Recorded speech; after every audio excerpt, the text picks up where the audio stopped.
Hello everyone, আজকে আমরা Adobe ইলাস্ট্রেটরের effect টুলের সম্পূর্ণ বিস্তারিত আলোচনা করব। এর জন্য আমাদের সর্বপ্রথম আসতে হবে অ্যাডোবি ইলাস্ট্রেটরে। আমি অলরেডি একটা অ্যাপেল আমার আর্টবোর্ডে রেখে দিয়েছি আপনাকে এক্সাম্পল দেখানোর জন্য।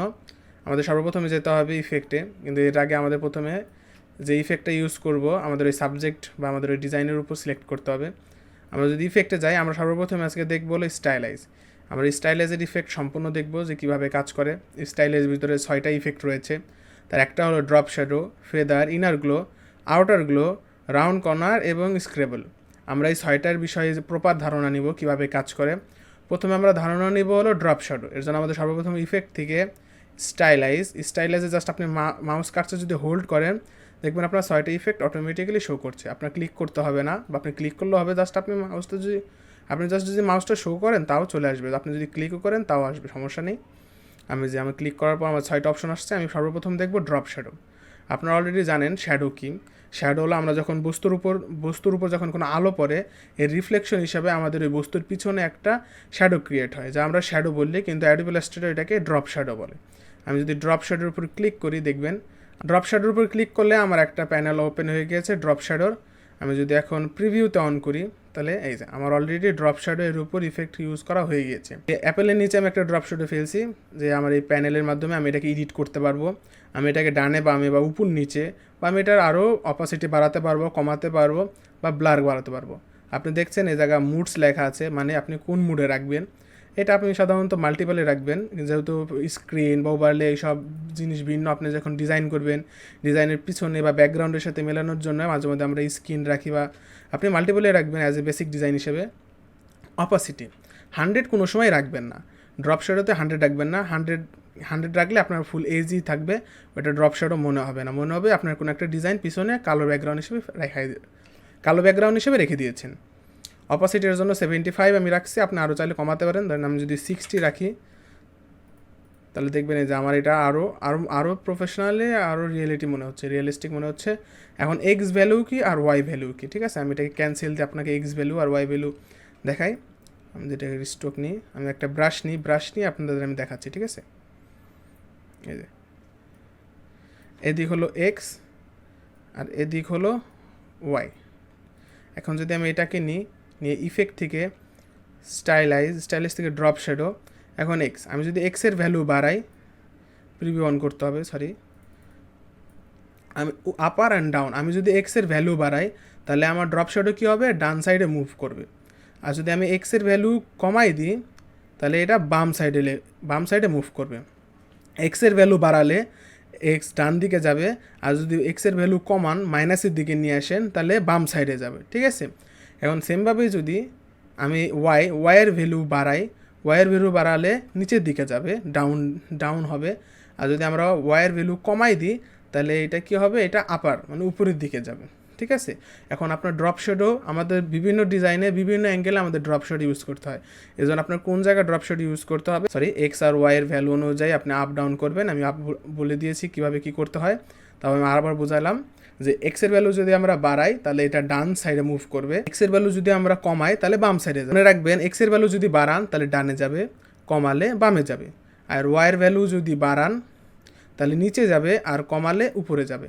আপনাদের এটা কোনো রকেট সায়েন্স না যে মুখস্থ রাখতে হবে। আপনি যদি আপনার আপ ডাউনে যে অ্যারোটাও ক্লিক করেন, তাহলে আপনি দেখবেন যে আপনার ভ্যালু কোথায় যাচ্ছে। আপনি যদি আপনার এই আপ ডাউনের এই অ্যারোগুলো ক্লিক করেন, তা আপনারা বুঝবেন যে আপনার ড্রপ শ্যাডো কোন দিকে যাচ্ছে। আপনি যদি ভুলও করেন, পরে আপনি ওটাকে পরিবর্তন করতে পারবেন। আমরা চাইলে এটার কালারও পরিবর্তন করতে পারবো, যে কোনো কালার আমি ব্যাকগ্রাউন্ডে দিতে পারবো, কিন্তু সবসময় মনে রাখবেন ড্রপ শ্যাডো কিন্তু কালোই হয়।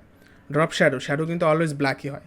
চেষ্টা করবেন আপনার প্রত্যেকটা ডিজাইন ড্রপ শ্যাডো ব্ল্যাক দিতে। আপনার যদি কোনো পারপাজে চেঞ্জ করতে হয়, আপনি চেঞ্জও করতে পারবেন, চেঞ্জ করার অপশনও রয়েছে। আপনি ডার্কনেসও রাখতে পারবেন, এই যে ডার্কনেস আপনি কতটুকু রাখবেন। আপনার যে কালো, আমাদের যে ড্রপ শ্যাডোটা যে ব্ল্যাক আছে, আপনি ব্ল্যাক কত পার্সেন্ট রাখতে চাচ্ছেন, আমি 100% রাখছি। 100%ই রাখবেন, রিয়েলিস্টিক লাগবে। আর আপনি যদি কমাতে চান কমাতেও পারবেন, আপনার ডিজাইনের পারপাসে আপনি কমাতে বাড়াতে পারবেন, এটা আপনার ইচ্ছা, প্র্যাকটিস করবেন।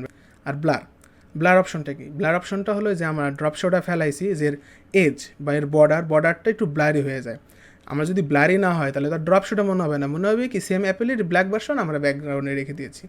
এজন্য অবশ্যই ব্লারটা আপনার মেনটেন রাখতে হবে। আমি 5, এটা অ্যাডোবি ইলাস্ট্রেটর রেকমেন্ডেডই থাকে 5, আপনি চাইলে বাড়াতে পারেন। আমি যদি বাড়াই, যে আমি দুইটাকে ডিলিট করে দিই, আপনারা এক্স আর ওয়াই ভ্যালু বুঝছেন। এখন অনেক সময় হয় কি, যে আমরা বিগিনার হিসেবে আমার জিনিসটা বুঝি না ড্রপ শ্যাডো কী, বা ড্রপ শ্যাডো ইউজ করতে গেলে আপনার পিসিটা হ্যাং করতে পারে, বা আপনার পিসি বা ল্যাপটপ যেটাই বলেন। অনেকে হতে পারে কি যে পিসি বা ল্যাপটপের নাই, বা অনেকের ভালো ল্যাপটপ বা কম্পিউটার নাই বলে আপনারা মোটিভেশন হারায় ফেলান বা ইচ্ছাশক্তি হারায় ফেলান যে আমার ভালো কম্পিউটার নাই, ভালো ল্যাপটপ নাই, আমি কিভাবে করব, আমার কোনো কাজ হয় না। যেরকম বিশেষ করে উদাহরণ হিসেবে ড্রপ শ্যাডো ধরেন, যার ভালো ল্যাপটপ বা কম্পিউটার নেই, সে যখন ড্রপ শ্যাডোটা যখন এই ডিজাইনের উপর অ্যাপ্লাই করতে যাবে, তখন দেখবেন তার স্ক্রিন লোড হচ্ছে বা ল্যাপটপের স্ক্রিন লোড হচ্ছে, পিসি হ্যাং করছে। এটা করবে ভাই, ঠিক আছে। যখন আমি বিজ্ঞানী হিসেবে যখন আমি শুরু করছিলাম, আমার কাছে কোনো ল্যাপটপ কম্পিউটার কিছুই ছিল না। আমার স্যারের একটা কম্পিউটার ছিল। এটার একটা কাহিনী বলি আপনাদের আজ। এটার একটা কাহিনী বলি আজকে আপনাদের। আমার স্যার এলডিজি থেকে, আমার স্যার সরকারি একটা প্রজেক্ট থেকে একটা ল্যাপটপ পাইছিল। ওই ল্যাপটপটাই স্যারের কাছে পড়ে থাকতো বলে আমি ইউজ করতাম। দু একদিন ধরে যখন প্র্যাকটিসে যাইতাম তখন প্র্যাকটিস করতাম, স্যার প্র্যাকটিস করতে দিত। কিন্তু আমার তো ল্যাপটপ লাগবে, কারণ আমার বাসায় এসে প্র্যাকটিস করতে হবে। এজন্য বাসা থেকে অনেক বলার পর একটা ল্যাপটপ কিনে দিয়েছে, 4 GB র্যাম, ক্রয় 3। হ্যাঁ, এরকমই রিকোয়ারমেন্ট ছিল আমার ল্যাপটপের। প্রথমে যখন আমার প্রথমে যখন আমি ড্রপ শ্যাডোর ক্লাসটা করি, তো আমার বাসায় আসি দেখি কি আমার ড্রপ শ্যাডো কাজ করে না। কারণ কি, আমার ল্যাপটপ হ্যাং করছে, হিউজ পরিমাণ হ্যাং করছে। অ্যান্ড হ্যাং সবারই করবে ভাই, ঠিক আছে। প্রথম অবস্থায় কেউই 2 লাখ 3 লাখ টাকা দামি দামি পিসি নিয়ে নামে না। সবাই নর্মাল বাজেটে বা সেকেন্ড হ্যান্ড বা নিউ কিনছে ওরকম পিসি নিয়েই নামে, বা ল্যাপটপ নিয়েই নামে। মোটিভেশন হারানো যাবে না কোনো সময়। আপনার চেষ্টা করতে হবে, আপনার যা আছে, যে জিনিস আপনার হাতের কাছে আছে, ওই জিনিস নিয়ে আপনার আগায় যাইতে হবে। তাহলে হবে কি, আপনি যদি খালি ভাবেন যে আমার কাছে ভালো নাই, ভালো কারো কাছেই থাকে না। সবাই খারাপ জিনিস নিয়ে স্টার্টিং করে পরে ভালো সেট আপ তৈরি করে। এজন্য পরবর্তী ইফেক্ট যাওয়ার আগে আমি একটা সার্কেল ড্র করে নিই, যদি আমাদের প্রপারভাবে বোঝাতে পারি। আমি একটা রেড কালার নিই, ঠিক আছে। এখন আমি এটাকে জুম করলাম, জুম করে পরবর্তী ইফেক্টটা হলো, আমরা যদি ইফেক্টে যাই, স্টাইলাইজে যাই, তাহলে আমরা কেবল ড্রপ শ্যাডো কীভাবে ওয়ার্ক করে বা ড্রপ শ্যাডো দিয়ে কীভাবে ড্রপ শ্যাডো প্রপারভাবে ইউজ করতে হয় আমি দেখাইছি। এখন দেখাবো হলো ফেদারটাকে। আমরা যদি ফেদারে ক্লিক করি, আমাদের এই যে ফেদারের অপশনটা চলে এসেছে। আপনি যে ইফেক্টটি ইউজ করেন, আগে প্রিভিউ মোডটা অন করে রাখবেন। আপনি কতটুকু ভ্যালু দিচ্ছেন, ওই ভ্যালুটা আপনার ডিজাইনের উপর প্রপারভাবে ওয়ার্ক করছে কি না, এর জন্য আপনি দেখার জন্য প্রিভিউ মোডটা অলওয়েজ চেকমার্ক দিয়ে রাখবেন। এবং রেডিয়াসটা আপনি যত ইনক্রিজ করবেন, আপনার ফেদারটা তত বাড়বে। ফেদার কি? ফেদার হলো ডিজাইন, আপনার যে ডিজাইনের বর্ডারের অংশটুকু একটু ব্লারি হয়ে যাবে, ঠিক আছে। এই যে আমি যদি এখন আমি 8 রাখছি, বা আপনি চাইলে আরও বাড়াতে পারবো। এই যে ওকে, দেখবেন যে আমার যে ডিজাইনটা আছে বা আমার যে সার্কেলটা আছে, সার্কেলের এই যে আমার সার্কেল আমি যদি জুম করে দেখাই, এই যে আমার বর্ডারটা একটু ব্লারি হয়ে গিয়েছে। এটা দরকার হয় বিভিন্ন ব্যাকগ্রাউন্ড বা বিভিন্ন ফ্লায়ার পোস্টারের ক্ষেত্রে। আমি যদি আর একটা ইলিপস নিই, তাহলে আপনাদের প্রপারভাবে আমি বোঝাতে পারবো কিসের জন্য আমি এটা নিয়েছিলাম। আমি যদি এটার কালারটা হালকা চেঞ্জ করে দিই, এই যে, ঠিক আছে। আমি যদি ব্যাকগ্রাউন্ড কালারটা আর একটু চেঞ্জ করি, ঠিক আছে, দেখছেন সুন্দর একটা ইফেক্ট তৈরি হয়েছে। আমি যদি উপরেটা সরাই নিই, দেখবেন সলিড ব্যাকগ্রাউন্ড। কিন্তু যদি আমি এটাকে রাখি, তাহলে হয়েছে কি, আমার এই ডিজাইনটা আপনাদের এক্সাম্পল হিসাবে আমি একটা জিনিস দেখাই যে কিসের জন্য আমরা ব্লার ইউজ করব। আমি সেমভাবে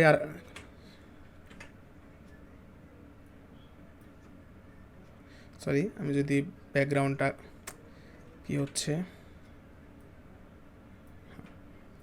আমি যদি সেম ব্যাকগ্রাউন্ড কালার দিই, এখন দুইটার ভিতর পার্থক্য দেখেন। দুইটার ভিতর পার্থক্য হলো, এইটা ডিজাইনটা সম্পূর্ণ শার্প, কিন্তু এই ডিজাইনটা এই ব্যাকগ্রাউন্ডের উপরে যে আমি সার্কেলটা আঁকছি, এই সার্কেলটা এই ব্যাকগ্রাউন্ডের সাথে কী করছে, মিলে যাচ্ছে। জিনিসটা মনে হচ্ছে কি একটা ইফেক্ট বা 3D বাটি উল্টে আছে এরকম। এর জন্যই ফেদার ইউজ করা হয়। ফেদারটা মূলত যে ডিজাইনটার উপর ফেদার ইউজ করা হয়, এটা ব্যাকগ্রাউন্ডের সাথে প্রপারভাবে মিলে যায়। বা যে কোনো ডিজাইনের ক্ষেত্রে ফেদার যদি আপনার লাগে, আপনি ফেদার কীভাবে ইউজ করেন আমি দেখাইলাম। পরবর্তী ইফেক্টে যাওয়ার জন্য আমি আমার কন্ট্রোল অল্টার F3 দিয়ে আমার ডিজাইনটা আমি ব্যাক আনি।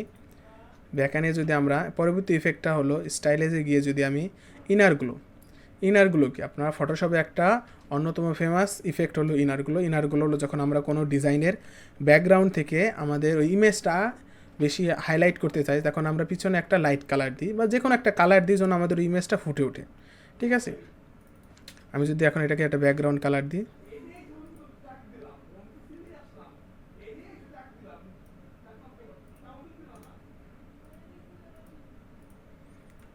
ঠিক আছে। এই যে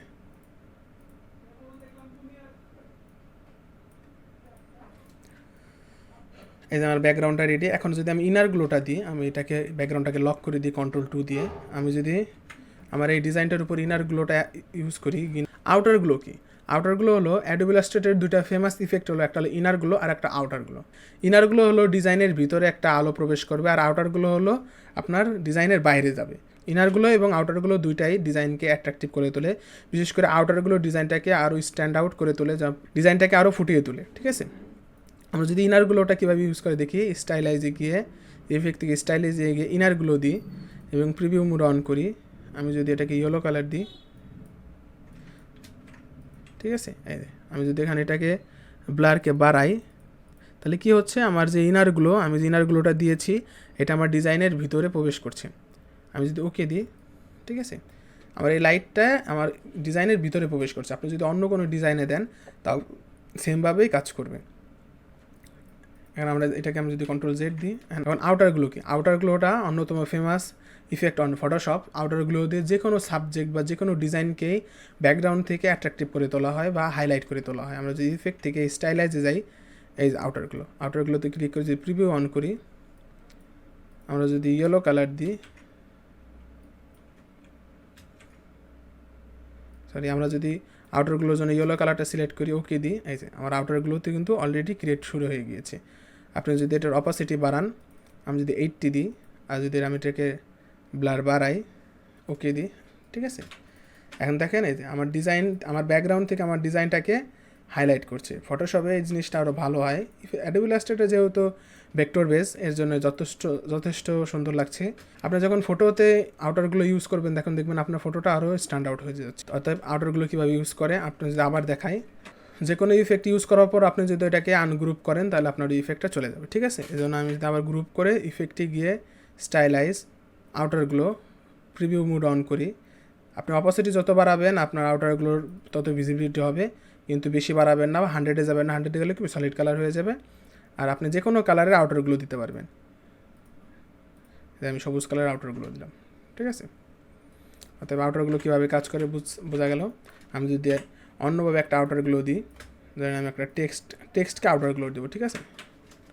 আমি যদি আমার নামটা লিখি, নামটাকে এই ডিজাইনটার উপরে যদি আমি এখন একটা আউটারগুলো ইফেক্ট দিতে চাই, তাহলে আমি স্টাইলাইজে গিয়ে ইফেক্ট থেকে স্টাইলাইজ থেকে আউটারগুলো প্রিভিউ মোড অন, আমি এটাকে ইয়েলো কালার দিব, যেহেতু ব্ল্যাক আমি ইয়েলো কালার দিব, ঠিক আছে, ইয়েলো কালার দিলাম। আর আমি অপাসিটি 90 রাখবো, আর আমি ব্লারটা কমাই দিব। ঠিক আছে, আমার ডিজাইন রেডি। আমি যদি আমার কালারটাকে সাদা দিই আর এবং ব্যাকগ্রাউন্ড কালার যদি ব্ল্যাক দিই, তাহলে আপনার আউটার গ্লো ইফেক্টটা দেখতে পাবেন। What is the magic of outer glow দিয়ে আউটারগুলো দিয়ে সত্যি ডিজাইনকে অ্যাট্রাকটিভ বা ডিজাইনকে ফুটে তোলা যায় ব্যাকগ্রাউন্ড থেকে। আমি যদি এখন জুম করেন দেখবেন এই যে একটা সুন্দর একটা লাইট আমার ডিজাইনের পিছনে পড়ে গিয়েছে। এটাই আউটারগুলো। আশা করি আউটারগুলো কীভাবে কাজ করে বুঝতে পেরেছেন। এজন্য এখন আমরা পরবর্তী ইফেক্টে যাব। আপনারা প্র্যাকটিস করবেন, ঠিক আছে। আমি জাস্ট পরবর্তী ইফেক্টে যাই, এর জন্য আমি একটা শেপ ক্রিয়েট করলাম, আমি একটা ইলিপস ক্রিয়েট করলাম। আমি যদি ইফেক্টে যাই, স্টাইলাইজে যাই, এখন যদি আমি রাউন্ড কর্নার আমি পরে দেখাচ্ছি। আমি যদি স্ক্রিবলে যাই, স্ক্রিবল কি আপনার প্রত্যেকটা আপনি যাই আঁকেন, আপনি সার্কেল আঁকেন, আপনি স্কোয়ার আঁকেন, আপনার এই যে ডিজাইনকে যে এরকম সুন্দর একটা ইফেক্টে পরিণত করবে। আমাদের জায়গায় বিভিন্ন অপশন আছে, আপনি ডিফল্টে চাইলে ডিফল্টে রাখতে পারেন, ক্রিলে রাখতে পারেন, তারপরে এই জায়গায় বিভিন্ন অপশন আছে। আপনি যে কোনো একটা অপশন ক্লিক করলে আপনার বিভিন্ন ইফেক্ট ইউজ করে দেবে আপনার ওই সার্কেলে বা আপনার ওই ইলিপসের উপরে। আমি ডিফল্টে রাখবো। আমি যদি এই যে পাথ ওভারল্যাপটা ইউজ করি, তাহলে এটা হবে কি আমার সার্কেলের বাইরে চলে যাবে। আর যদি আমি ভিতরে ডাউন করি, ভ্যালু যদি আমি কমাই তাহলে এটা ভিতরে যাবে, ভ্যালু যদি আমি বাড়াই তাহলে এটা বাইরে যাবে। আমি যদি এটার ভ্যালু কমাই তাহলে এটা আমার ডিজাইন বা আমার ওই ইলিপসের ভিতরে যাবে, আর আমি যদি পাথের ভ্যালুটা বাড়াই তাহলে এটা ইলিপসের বাইরে যাবে, ঠিক আছে। আর বিভিন্ন অপশন আছে যেরকম চেক করে দিতে পারেন, তাহলে এর ভিতরে ডিটেলসগুলো বাড়বে, এর ভিতরে ডিটেলসগুলো ইনক্রিজ হবে। আমি এটাকে কমায় রাখবো, আমি এটি একটু বাড়াবো। আর বিভিন্ন অপশন আছে, কার্ভস আছে, তারপর ভ্যারিয়েশনস আছে, স্পেসিং আছে। স্পেসিং দিলে হবে কি এর ভিতরের যে স্পেসটা আপনার কী হবে, ইনক্রিজ হবে। আমি যদি ওকে দিয়ে অবজেক্টে গিয়ে এক্সপ্যান্ড অ্যাপিয়ারেন্সে ক্লিক করি, দেখি, ঠিক আছে। আমার প্রত্যেকটা ডিজাইন আমি এতে ধরতে পারবো। স্টক হয়ে গিয়েছে, আমি প্রত্যেকটা ডিজাইন ইনক্রিজ করতে পারবো। আমি যদি স্টকটা বাড়াই, ঠিক আছে? আমার সুন্দর একটা আপনি যে কোনো ইলিপস বা আপনি যে কোনো ইলিপস বা স্কোয়ার যে কোনো ডিজাইনকে করেন সুন্দর একটা ইফেক্ট দিতে পারবেন স্ক্র্যাবলের মাধ্যমে। এখন যদি রাউন্ড কর্নার ইফেক্টটা দেখি, ধরেন আমি জাস্ট একটা স্কোয়ার, হ্যাঁ, আমি স্কোয়ারকে আমি আমার প্রত্যেকটা কর্নার যে 4টা কর্নার আছে এই 4টা কর্নারকে আমি রাউন্ড করব। এটাকে তো আমি জাস্ট এটাকে জাস্ট আমি ডাইরেক্ট সিলেকশন দিয়েও 4টা কর্নার একসাথে আমি স্কোয়ার করতে পারবো। জাস্ট আমি এক্সাম্পল হিসেবে স্কোয়ার নিয়েছেন, ধরেন আপনি একটা কল্পনা করেন যে স্কোয়ারের ভিতরে আপনার অনেক ডিজাইন আছে, তখন আপনি কীভাবে আপনার কর্নারগুলো আপনি স্কোয়ার করবেন। জন্য সুন্দর একটা ইফেক্ট আছে, সেটা হলো ইফেক্টে গিয়ে স্টাইলাইজে গিয়ে রাউন্ড কর্নার, এটা যদি ইউজ করেন আপনার যত ডিজাইন থাকে আপনার কর্নারগুলো রাউন্ড হবেই। ঠিক আছে? প্রিভিউ মোড অন করার পর যদি ভ্যালু আপনি ইনক্রিজ করেন, তাহলে যত ভ্যালু ইনক্রিজ করবেন আপনার তত বেশি রাউন্ড হবে কর্নারগুলো। ঠিক আছে? আর যত কমাবেন আপনার তত রাউন্ড কমবে। ভ্যালু যদি বেশি বাড়ান তাহলে আপনার কর্নারগুলো রাউন্ড হতে থাকবে, বেশি বাড়াবেন না। আপনার যতটা লাগে ততটাই ইনক্রিজ করবেন, আপনার যতটুকু লাগবে ততটুকু ইনক্রিজ করবেন, তারপর ওকে দিবেন, আপনার কর্নার রাউন্ড হয়ে গিয়েছে। আশা করি আজকের ইফেক্টের এই ক্লাসটা সম্পূর্ণ বুঝতে পেরেছেন। যদি কোনো সমস্যা হয় অবশ্যই আমাদের ফেসবুক গ্রুপের মাধ্যমে আমাদেরকে জানাবেন, আমরা যথেষ্ট চেষ্টা করব আপনাদের সাহায্য করতে। আজকের ক্লাসটি এই পর্যন্তই, পরবর্তী ক্লাসটি দেখার জন্য আমন্ত্রণ রইল। ধন্যবাদ।